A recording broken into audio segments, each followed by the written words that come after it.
मेरा नाम डॉक्टर अनिल सिंह है। मैं एम्स में डीएम कर रहा हूँ एडिक्शन साइकाट्री में।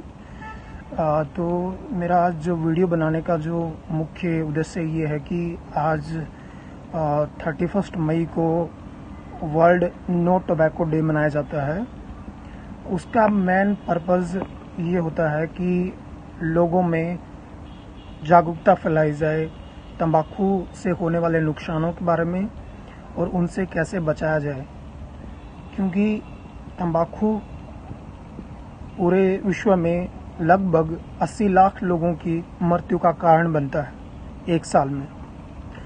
तो वर्ल्ड हेल्थ ऑर्गेनाइजेशन ने, जो WHO है, जो पूरे विश्व की स्वास्थ्य की जो प्रक्रियाओं को देखता है, उसने 1987 में पहली बार ये रेजोल्यूशन पास किया था कि 31 मई को वर्ल्ड नो टोबैको डे मनाया जाएगा। तब से लेके अभी तक 2021 तक वर्ल्ड नो टोबैको डे मनाया जाता है। मैं इसके जो अवेयरनेस है, ये नुकसान करता है, कितने लोग स्मोकिंग करते हैं, कितने लोग तंबाकू खाते हैं, वो सारे उस आयाम के बारे में मैं ज़्यादा डिटेल से बात नहीं करूँगा। मैं एज ए डॉक्टर आपको उसको क्विट करने के, क्योंकि WHO का जो इस बार का जो थीम होता है कि उसको जो मैं किस पर्पज़ पे, किस बेसिस पे इस साल पूरे देश और विदेशों में ये डे सेलिब्रेट करा जाएगा, नो टोबैको डे। तो उसका थीम है कमिट टू क्विट, यानी कि प्रतिज्ञा लेना छोड़ने की, तो तंबाकू छोड़ने की प्रतिज्ञा लेना। तो जैसे कि आप जानते हैं कि पहले हम लोग ये समझते थे कि जितने भी तरह के नशे होते हैं वो इंसान की इच्छा शक्ति पर निर्भर करते हैं, मतलब विल पावर पे। यदि कोई छोड़ना चाहे तो छोड़ सकता है, लेकिन ये धारणा जो है वो गलत है। अब ये हमारे डिजीज़ का, ब्रेन डिजीज़ का पार्ट बन चुकी है। हमारे टेक्स्ट बुक्स में इसके अलग से स्पेशलिस्ट भी होते हैं, जैसे कि मैं भी उनमें से एक हूँ, एडिक्शन स्पेशलिस्ट। तो ये जो नशे की जो बीमारी हैं, ये एक्चुअल में दिमागी बीमारी होती है, साइकोलॉजिकल, मानसिक बीमारी होती हैं, जिसमें विल पावर से बहुत सारे इंसान नहीं छोड़ सकते। जैसे कि हम तंबाकू के बारे में बात करें तो सिर्फ 3% लोग, 3 से 5% लोग ही छोड़ पाते हैं, वो भी बहुत बार प्रयास करने पर। अराउंड टेक्स्ट बुक्स ये कहती हैं कि 30 से 36 बार कोई प्रयास करता है, तब जाके विल पावर से स्मोकिंग या तंबाकू जो खाते हैं वो छोड़ पाते हैं, 100 में से 3 लोग। लेकिन इसके इस्तेमाल करने वाले जो लोग हैं पूरे विश्व में, वो तो बहुत ज़्यादा हैं, तो 3% से काम नहीं चलेगा। तो बाकी जो 97% लोग बच जाते हैं, उनको हमें दवाई की, काउंसलिंग की ज़रूरत पड़ती है। यदि आप किसी अपने दोस्त का, साथी का, या आपके घर में कोई छोड़ना चाहता है, तो और वो ऐसा माना गया है कि हर इंसान जो स्मोकिंग करता है, तंबाकू खाता है, वो छोड़ना चाहता है, लेकिन क्या होता है कि वो आखिर क्यों नहीं छोड़ पाता है। उसके नहीं छोड़ने के कई कारण होते हैं। जैसे कि एक तो उससे कॉन्फिडेंस नहीं रहता कि वो पता नहीं छोड़ पाएगा नहीं छोड़ पाएगा, क्योंकि वो अपने पुराने अनुभवों से सीखता है। जैसे कि उसने पहले कभी छोड़ने की कोशिश करी तो वो छोड़ नहीं पाया, उसे वापस तलब लगने लगी। जैसे कि निकोटिन एक केमिकल कंपोजिशन होता है तंबाकू में, तो उसमें जो निकोटिन होता है वो एक एडिक्टिव पोटेंशियल होता है उसमें, मतलब उसमें लत लगने का जो कंपोनेंट होता है, जो उसका भाग होता है, वो निकोटिन होता है। तो उस निकोटिन की जो हमारे ब्रेन में जो चेंजेस कर देता है, जो बदलाव कर देता है, वैसे बदलाव कर देता है जैसे हमें कोई चीज़ बार बार हम रिपीट करते हैं, जो लत लग जाती है, उसको यदि हमें जब उस फिक्स टाइम में नहीं मिलेगी, तो हमारे बॉडी में विड्रॉल सिम्टम होने लग जाते हैं। विड्रॉल सिम्टम होते हैं मतलब कि जब वो, जैसे कोई चीज़ हमें भूख लगती है किसी चीज़ की, तो और शरीर में तकलीफ होने लग जाती है। वो साइकोलॉजिकल भी तकलीफ हो सकती है और शारीरिक तकलीफ भी, साइकोलॉजिकल मतलब मानसिक तकलीफ भी हो सकती है। वो चिड़चिड़ा हो जाएगा, उसका मन उदास हो जाएगा, कुछ खाने का मन नहीं करेगा, कोई काम पे फोकस नहीं कर पाएगा। सबसे बड़ी जो दिक्कत आती है, वो काम पे फोकस नहीं कर पाएंगे, जो भी कंसंट्रेशन वाला काम होगा उस पर फोकस नहीं कर पाएंगे। तो उसकी वजह से उनको वापस से स्मोकिंग या टोबैको लेना पड़ता है। तो उसमें जो क्रेविंग और विड्रॉल जो होते हैं, तलब और जो विड्रॉल होते हैं, वो एक इम्पोर्टेंट फैक्टर होते हैं किसी भी इंसान में नशा नहीं छोड़ने के, तो वो उसकी वजह से कंटिन्यू करता रहता है।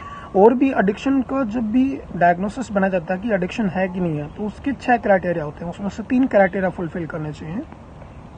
2 क्राइटेरिया हो गए क्रेविंग एंड विड्रॉल। तीसरा क्राइटेरिया ये होता है कि वो बाकी चीज़ों मतलब दैनिक गतिविधियों से ऊपर उठ के जो मनोरंजन की गतिविधियां हैं, लोग बच्चों से, घर वालों से काम पे बात करने के बजाय वो उस नशे को प्रायोरिटी में रखते हैं, मतलब उसको पहले लेना पसंद करते हैं बजाय कि दूसरे कामों को पीछे कर देते हैं, बैक सीट पे कर देते हैं।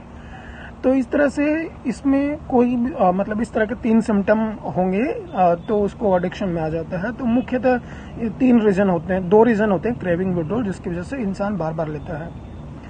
तो इन सब का जो इलाज है, उसका इलाज पे बात करें हम लोग, तो ये होगा कि उसको एक तो क्रेविंग ना हो, विड्रॉल ना हो, और उसको एक मोरल सपोर्ट मिले कि लोग उस आसपास दोस्त उस पर कमेंट ना करें, उसको मतलब टेबू ना माने, उसके स्टिग्मा ना करें, उसको गलत नज़रों से ना देखें, नीची नज़रों से ना देखें, उसे उसके कैरेक्टर का फ्लो ना माने, उसके मोरलिटी पे सवाल ना खड़ा करें। तो उसको सपोर्ट करेंगे तो आप वो जल्दी सक्सेस रेट होगी कि वो जल्दी उसको छोड़ पाएगा। उसमें सबसे पहले मेडिसिन आती है, एक तो निकोटेक्स पैच आता है। Nicotex patch 7 mg, 14 mg, 21 mg में आता है। वो डिपेंड करता है कि एक इंसान दिन में कितनी सिगरेट या कितने पैकेट तंबाकू के इस्तेमाल करता है। तो जिनका 10 सिगरेट से ज़्यादा एक दिन का होता है, उनमें हम जनरली 14 mg या 21 mg का देते हैं। वो जो पैच होता है वो स्किन के, खाल के किसी भी जहाँ पे बाल नहीं है वहाँ पे चिपकाया जाता है। उसके चिपकाने से उसमें निकोटिन बहुत धीरे धीरे मात्रा में रिलीज होता है। तो हमारे बॉडी का जो अचानक से हम स्मोकिंग या तंबाकू बंद कर देने से जो क्रेविंग, जो तलब और जो विड्रॉल बॉडी में सिम्टम होते हैं, जो डिस्कम्फर्ट होता है बॉडी में, जो डिफिकल्टी होती है बॉडी में, वो उसको ठीक कर देता है। तो उसकी वजह से क्या होता है कि हमारा मन भी नहीं करता है और शरीर में जो तकलीफ होती है वो सब भी नहीं करती हैं। तो जिन कारणों की वजह से वो लगातार नशा करता रहता है, वो अब कारण शरीर में निकोटिन जो पैच देते हैं वो उसकी वजह से ठीक हो जाता है। तो वो लगभग 6 हफ्ते से 12 हफ्ते से, वो डिपेंड करता है, 24 हफ्ते तक भी ट्रीटमेंट चल सकता है। उसमें क्या होता है कि पैच जहाँ पे बाल नहीं वहाँ पे सुबह उठते ही लगाया जाता है और रात को सोने से पहले निकाल दिया जाता है, क्योंकि वो कई बार नींद में डिस्टर्बेंस कर सकता है, और सुबह उठते ही लगाना होता है। जो ज़्यादातर जो क्रेविंग होती है, ज़्यादातर जो तलब लगती है, वो सबसे ज़्यादा तलब लगती है सुबह उठते ही। तो जैसे कि माना जाता है उसमें यदि 30 मिनट में या 1 आवर में जो ले रहा है तो वो हाई ज़्यादा डिपेंडेंस है उसके ऊपर, उसका निकोटिन।